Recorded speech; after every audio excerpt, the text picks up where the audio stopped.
Bueno, en esta segunda unidad ya nos vamos a poner a analizar más en específico diferentes leyes que ustedes tienen que conocer. La unidad pasada, pues básicamente fue conocer como el general de las leyes, ¿no? Para que ustedes se ubicaran en tiempo y forma, pues de qué es una ley, cómo se establece, cómo se crea, etcétera. Y ahora que ya tenemos todo ese contexto, bueno, pues ahora nos toca revisar cuáles son las leyes que nos aplican en el área de enfermería de salud, ¿vale?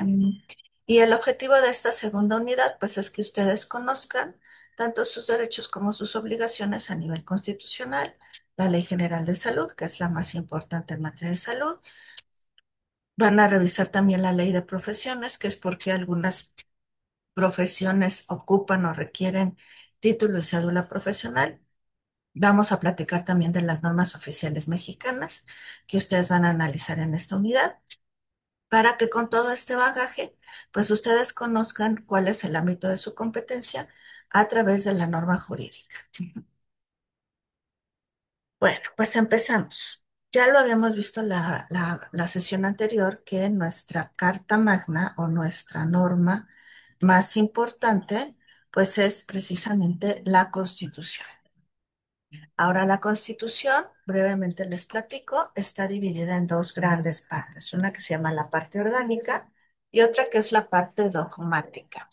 La parte orgánica es donde viene establecido cómo nos vamos a conformar nosotros en el Estado. Entonces, bueno, pues nosotros, como ya hemos platicado la vez pasada, al ser una república, estamos divididos en poder ejecutivo, legislativo y judicial.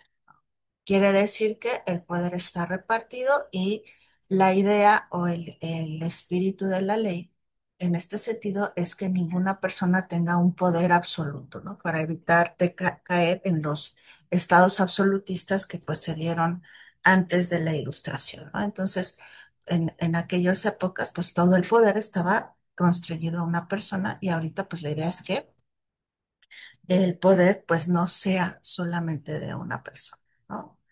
Eh, Creo que en este caso se ha fallado un poquito en teoría, porque en la práctica, bueno, pues no es de una persona, pero por lo regular es de un partido. Y no solo en México, sino en varias partes del mundo pasa lo mismo. ¿Qué es lo que pasa cuando nosotros no tenemos una verdadera división de poderes? Pues estamos teniendo estados absolutistas disfrazados de repúblicas, ¿no? O estamos teniendo estados totalitarios o un régimen eh, totalitario, pues como que dibujado, ¿no? Ahí de que, pues no, sí, yo tengo una república, pero pues la verdad es que no, ¿no? Cuando en un solo partido o en una sola persona recaen todos los poderes, pues como que ya perdimos todo el sentido de esto, ¿no? Si, por ejemplo, en México, ¿no? Es difícil que tengamos un Estado de Derecho. ¿Por qué? Porque pues el poder ejecutivo, legislativo y hasta ahora ya el judicial, que era como el que se había medio salvado, pues ya están bajo la dirección de una misma persona, ¿no? O de un mismo partido. Entonces, pues se pierde mucho aquí el espíritu de la república, de que el poder se divida, ¿no? Yo no estaría en contra de que el poder se dividiera siempre y cuando pues fueran quizás no humanos, porque los humanos tendemos mucho a caer en malas prácticas, ¿no? Y bueno, pues lo hemos estado viendo. Pueden decir lo que quieran, pero al final de cuentas, pues el poder, la ambición, etcétera, pues te sobrepasa. Entonces, bueno, para eso, en teoría, era dividir el poder. No lo tenga solo una persona, no lo tenga solo un partido. Entonces, ¿por qué? Porque la idea es que sea como un triángulo equilátero perfecto en el cual los otros dos poderes pues van a presionar para que el otro poder entre como que no como que entre en norma, ¿no? Que respete la norma. Pero bueno, pues esto se pierde cuando pues damos todo a un solo partido político, ¿va? Y la otra parte de la Constitución se conoce como parte dogmática. Esta parte dogmática en la actualidad se conoce como derechos humanos. Anteriormente se le conocían como garantías individuales, pero viene a ser lo mismo, ¿no? Básicamente son las garantías individuales que nos consagra la Constitución. Es aquello que yo como ciudadano sí puedo hacer o no puedo hacer Y bueno, pues ahora ya después del 2011 que está muy de moda esto de los derechos humanos, pues se le cambia el nombre a esta parte dogmática como de derechos humanos. Y aquí vienen, son principalmente los primeros 19 artículos en los que, bueno, se establecen todas los derechos que tenemos nosotros como ciudadanos, ¿no? Empezando por el artículo primero, que pues quien pisa este territorio o este terreno, pues es libre en automático, ¿no? Y de ahí vienen todos los demás artículos. Para nuestra materia, ¿cuáles son esos artículos importantes que tenemos que conocer de la Constitución? Bueno, pues como les decía, el artículo primero que nos dice, es grande, pero nosotros nos vamos a enfocar en esta parte en la que nos dice que en los Estados Unidos mexicanos, las personas, todas las personas que lleguen, gozarán, fíjense, todas las personas, o sea, ni siquiera los ciudadanos, todo aquel que llegue a México, gozará de los derechos humanos reconocidos en esta Constitución y en todos los tratados internacionales. Esto quiere decir que México está elevando a nivel constitucional o a nivel de norma principal todos los tratados internacionales en materia de derechos humanos. Visto teóricamente desde el punto de derechos humanos, pues fue un gran avance. El problema es que pues no se cumple en la práctica, porque pues tendríamos nosotros, o principalmente el Estado, que respetar todos los tratados internacionales que tenemos en derechos humanos. Y pues la verdad es que no se hace. Entonces, pues nos quedó bonito el artículo, pero, o bueno, a los legisladores en su momento les quedó muy bonito el artículo, pero la verdad es que no se lleva a efecto, no se vive de, de, de práctica, ¿no? En el efecto. Ya lo tenemos de jure, pero no de praxis, ¿ok? Y entonces, bueno, esta idea era para que pues se protejan todas las garantías individuales de de las personas que vivimos en México o que lleguemos a México, cuyo ejercicio de los derechos humanos no podrá ni restringirse ni suspenderse. O sea, deberíamos nosotros de ver, antes que nada, por el beneficio de la población, de la humanidad y en respeto de estos derechos humanos. Eso es lo que dice el artículo primero constitucional. Luego nos vamos al artículo cuarto constitucional, que pues aquí viene señalado de forma muy general que toda persona en México tiene derecho a la protección de la salud, viéndolo también como un derecho humano. Entonces, todo aquel que llegue a México tiene derecho de tener atención a la salud, ¿sí? ¿Y esto qué quiere decir? Pues básicamente que debería el Estado de proporcionarle salud a todos los que estemos en México. Lógico es que es muy amplio y es muy, pues, difícil de cumplir.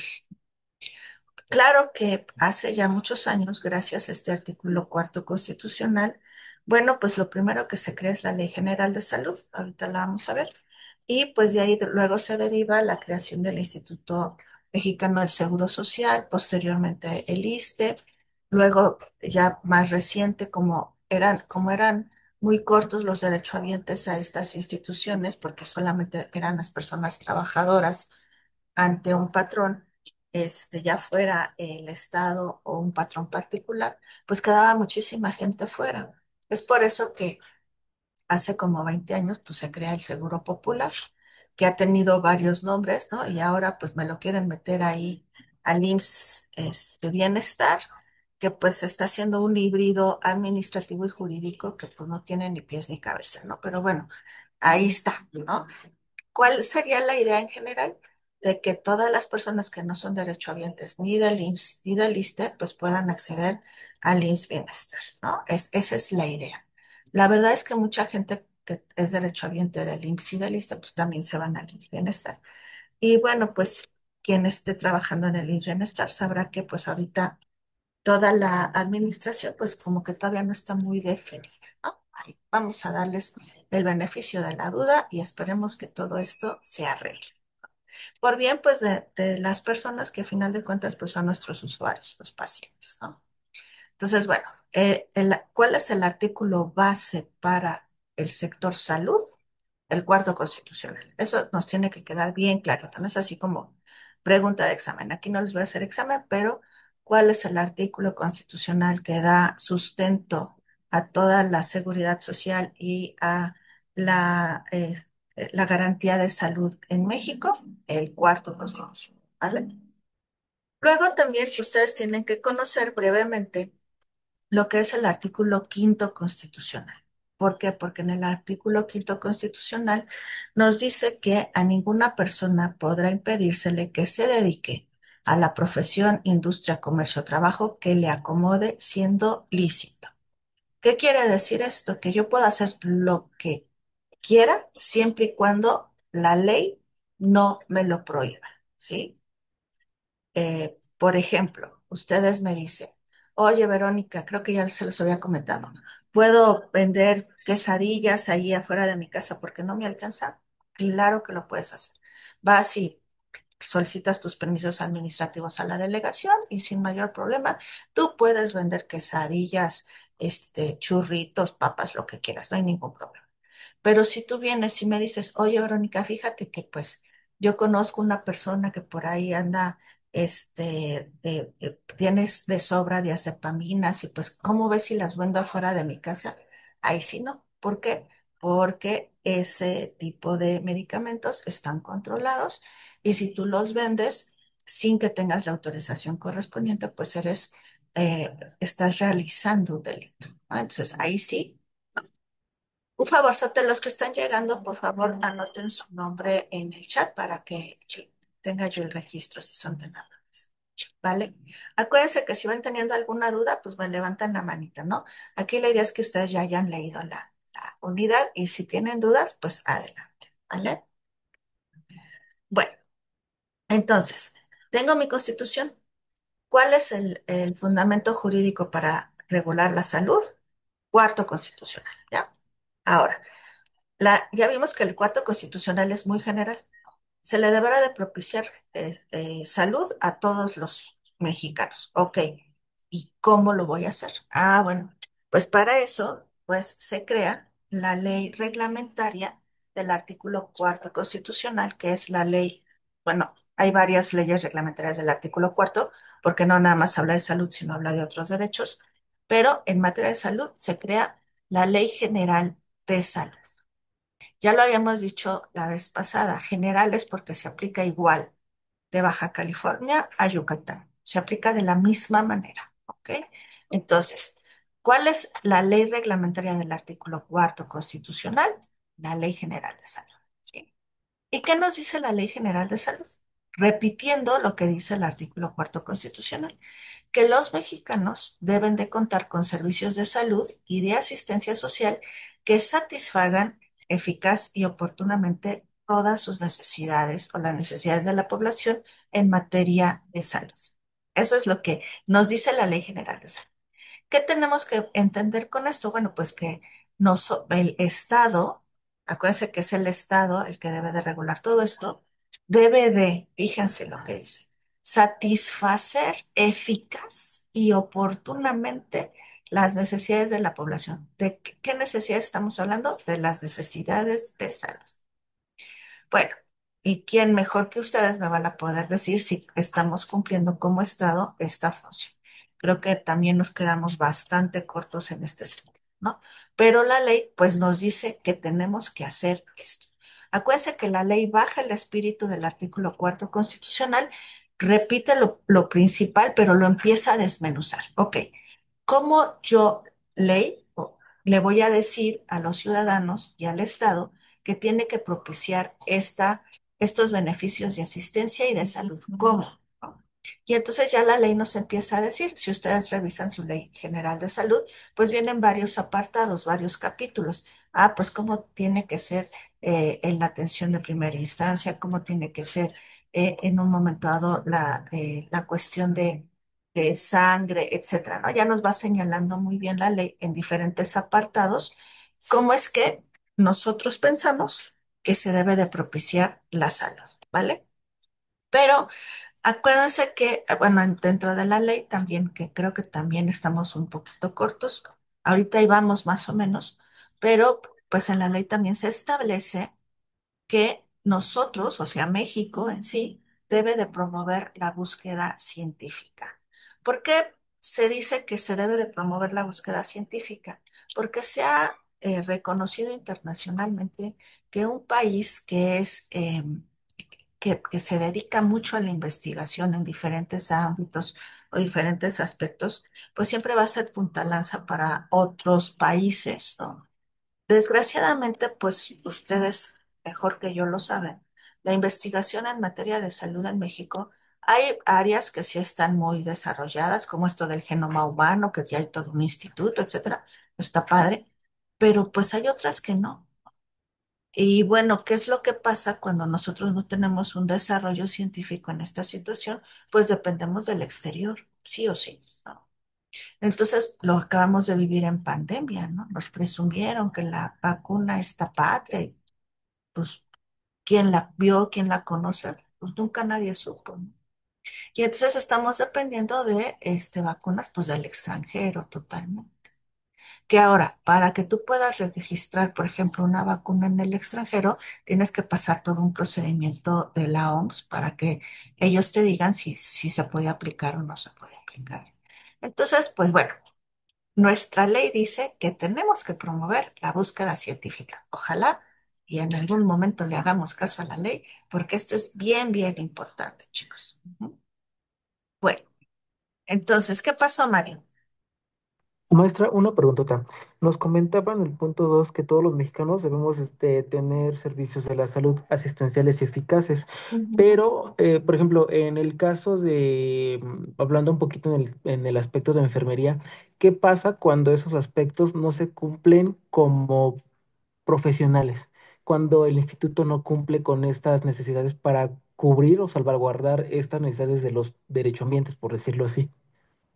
Pues mira, tú como personal de enfermería tienes que dar la mayor aportación o contribución que tú puedas hasta tu nivel, hasta tu, tu, tu, tu parámetro, ¿no? O sea, tú no por ser servidor público, si trabajas en una institución pública, tú no por ser servidor público tienes que cubrir todas las necesidades de los derechohabientes. No podemos, o sea, yo les decía la vez pasada, ¿no? Nadie está obligado a lo imposible. Entonces, yo no te puedo obligar a ti a que cubras a todas las necesidades si tú no tienes los elementos para hacerlo. ¿Quién tendría la obligación de darte los elementos para que tú hagas bien tu trabajo? El Estado, si estás en una institución pública. Si estás en una institución privada, pues el patrón. Ellos son los que tienen que darte a ti todos los elementos para que tú puedas hacer bien tu trabajo. Si tú no lo tienes, lo vamos a ver en la próxima unidad, pues es una falta del patrón. Y claro que te puedes quejar como trabajador, a final de cuentas. Somos trabajadores de la salud, sí, pero trabajadores. Sí, justamente, Entonces, porque de hecho nosotros lo que hemos agarrado aquí como técnica, justamente de ahora que fueron las supervisiones, ujú, es de que sí revisaron expedientes y afortunadamente o desgraciadamente me tocó que revisaran un expediente mío en donde yo notaba que, por ejemplo, aquí sufrimos muchos de tiras reactivas para la toma de glicemias y yo en mis notas de enfermería colocaba eso. No se toma de destroxis por falta de insumos del instituto. No se cuenta en el instituto aparatos para toma de glicemia y, por ejemplo, en algunos casos notaban que sí tomábamos glicemias, entonces nos auditaron mucho esa parte de entonces cómo están tomando glicemias si no tienen el instrumento. Entonces comentábamos que pues mucho personal de nosotros, o creo que la mayoría de todos los compañeros en general, llevan su tendemos aparato. a comprar nuestros propios aparatos. Ujú. Entonces nos comentaba la supervisión que de cierta manera pues está bien, pero a la vez estamos incurriendo en contra de algo que no debería ser porque el patrón directamente tendría que sustentar esa necesidad. Claro. En estricto sentido de derecho lo tendría que sustentar el patrón, esa necesidad. Pero si a ti no te lo están proporcionando, yo conozco que no nada más compran aparatos, sino a veces hasta gasas, cualquier otra cosa porque necesitan algo para hacer su trabajo. Eso está mal, pero está mal dentro del derecho laboral. Tú como humano y como servidor público dices, bueno, pues si lo puedo comprar, pues yo lo compro. Ahora, ¿yo qué haría en el lugar de ustedes? Primero, si estás sindicalizado, acudir a tu sindicato y decirles que no tienen los elementos necesarios, juntarse todo el gremio de enfermería, pero que fueran todos, porque si nada más vas tú, te vas a echar a todo el mundo encima, ¿no? Pero si se juntan todos y hacen un escrito de que no tenemos estos aparatos, por favor, proporciónenlos, se los tendrían que proporcionar sí o sí. Está muy bien que lo pongas en tus notas de enfermería, pero también ya habría que solicitarlo a la autoridad correspondiente mediante un escrito, porque pues tampoco soy Dios para estar haciendo milagros, ¿no? Y esta estupidez, perdón que se los diga con estas palabras, pero me dio mucho coraje cuando lo oí, cuando en la administración pasada el señor que estaba en la presidencia, con el problema este de los niños de cáncer, decía, ay, pues los médicos y las enfermeras sacan un cochinito y ayúdanlos. A ver, espérame, no, no, no, no, no, no. ¿Cómo que voy a hacer un cochinito para ayudar a alguien? Ok, por sentido humano puedes decir igual y sí, pero ojo, no es mi obligación, primero, y segundo, es tu obligación proporcionarme a mí todos los insumos para poderle dar la atención a la persona y tú tienes la obligación de darle los medicamentos a esa persona, no yo. Yo no tengo por qué andar haciendo cochinitos ni rifas ni nada para poder ayudar a los demás. Si estoy en una asociación civil, que está dentro del derecho privado. Trabajo, por ejemplo, para Médicos Sin Fronteras, Humanitas, Cáritas, todo esto. Ah, bueno, pues ahí sí, es una asociación civil que no tiene recursos y entonces pues ahí sí podemos hacer rifas, cochinitos y lo que gustes para ayudar a la gente que queremos ir a ayudar. Ahí sí. Pero de este lado, mijos, ahí sí no, ¿eh? O sea, sí, sí hay que hacer valer nuestros derechos como trabajadores, como servidores públicos y como seres humanos.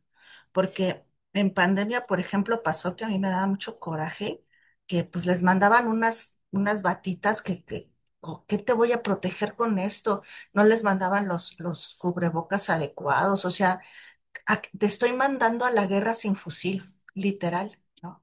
Y entonces, bueno, yo voy a ser responsable, que nunca se hicieron responsables, que yo creo que sí se deberían de hacer responsables de todas las muertes del personal de salud que hubo, porque los mando a atender sin la mayor seguridad para ustedes.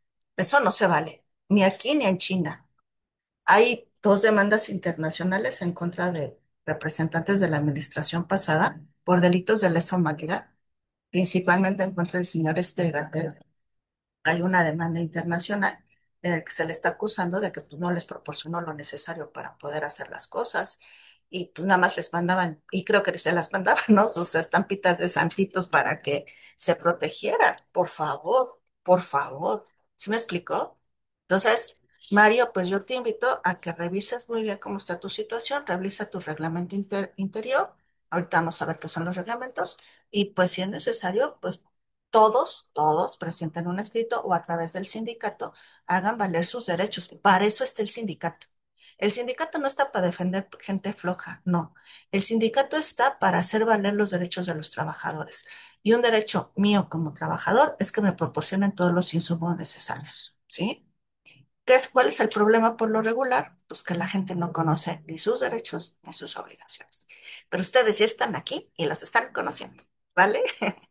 Bueno, ¿alguien más? Ok. Entonces, tenemos la Constitución, la ley, y dentro de la ley también vienen cosas muy generales. Entonces, para que yo sepa cómo debo de hacer tal o cual cosa, se crean los reglamentos. El reglamento ya no pasa por la creación de las leyes que ya vimos del 70 y 71 constitucional, ya no. El reglamento es como el know-how, cómo vas a hacer las cosas. Entonces, aquí la autoridad responsable del área, que en este caso es la Secretaría de Salud, ellos son los que hacen los reglamentos. ¿Para qué hacemos reglamentos? Pues para decirte a ti cómo tienes que hacer este cierto procedimiento, ¿no? Hay reglamentos, tenemos en materia de salud, de la prestación de los servicios de salud y atención médica, cómo debes tú de atender a las pacientes, qué es lo que les tienes que revisar, qué es lo que hace el personal de enfermería, ¿no? Todo ahí viene bien señalado, qué es lo que le toca a cada quien. Luego tenemos otro reglamento que es el de salud pública, de investigación para la salud pública, otro que es como que el más socorrido para la disposición de órganos y tejidos cuando pues hay alguna, quienes trabajan en banco de sangre, por ejemplo, quienes están viendo lo de los trasplantes, etcétera. Este reglamento te señala bien cuáles son los pasos que tú debes de seguir. Y hay reglamentos interiores que yo les estaba comentando hace rato, que son aquellos que me van a decir qué es lo que tiene que hacer la institución con sus trabajadores, ¿sí?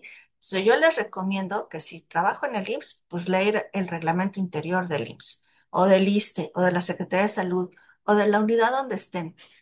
En este caso, en materia laboral y administrativa, los patrones, si es que yo estoy en un hospital privado, también pueden hacer sus reglamentos internos, ¿no? A ver, aquí todos tienen que venir con uniforme, aquí todos tienen que venir, ¿no? Y entonces ya sabes tú cuáles son lo que puedes hacer y lo que no puedes hacer. Entonces, yo les sugiero, denle una leidita a sus reglamentos para que conozcan qué es lo que yo tengo obligación a hacer y qué obligación tiene mi patrón. En este caso, si trabajo en el IMSS, pues la autoridad del IMSS, qué es lo que me tiene que dar a mí. Que te tengo que dar estos aparatos, pues me los tienes que dar sí o sí, ¿no? No es que yo vaya y junte corcholatas y a ver si los puedo comprar, ¿no? Tampoco. Bueno, fíjense, es tan grande el área de salud que no nada más nos podemos nosotros basar en la Constitución, en la ley y en los reglamentos, sino que hay cosas muchísimo más específicas que ustedes tienen que saber cómo tengo yo que hacer una venocrisis, por ejemplo, ¿no? Tengo yo que saber cuáles los derechos del personal de enfermería.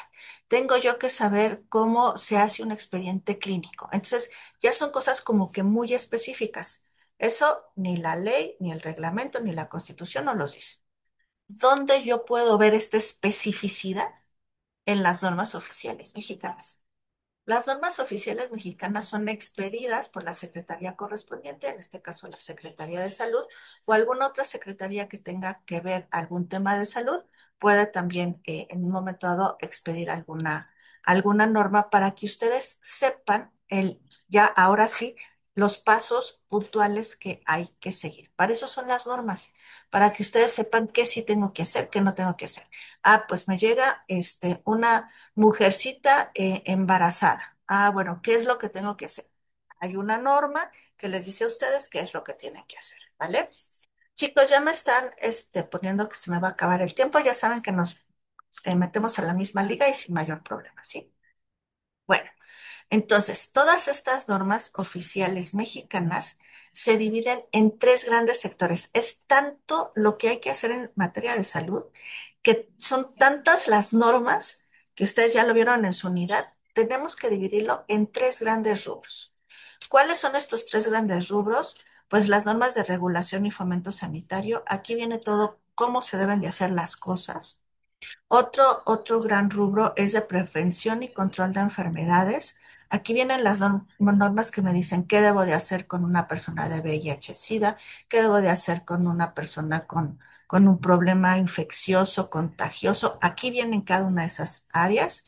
Y también tenemos las normas oficiales de innovación, desarrollo, tecnología e información, que me dice a mí, por ejemplo, el expediente clínico, ¿cómo tiene que ser? Ah, bueno, pues ahora tiene que ser con estos rubros, se tiene que llenar de esta forma, etcétera, ¿no? Entonces, vean cómo es tan vasto el ámbito de salud que no nada más nos quedamos ni con la ley ni con los reglamentos. Tenemos que crear normas porque hay dudas a veces en qué es, cómo tengo que hacer tal cosa, ¿no? Las normas oficiales mexicanas deben de ser revisadas por lo menos cada 4 años.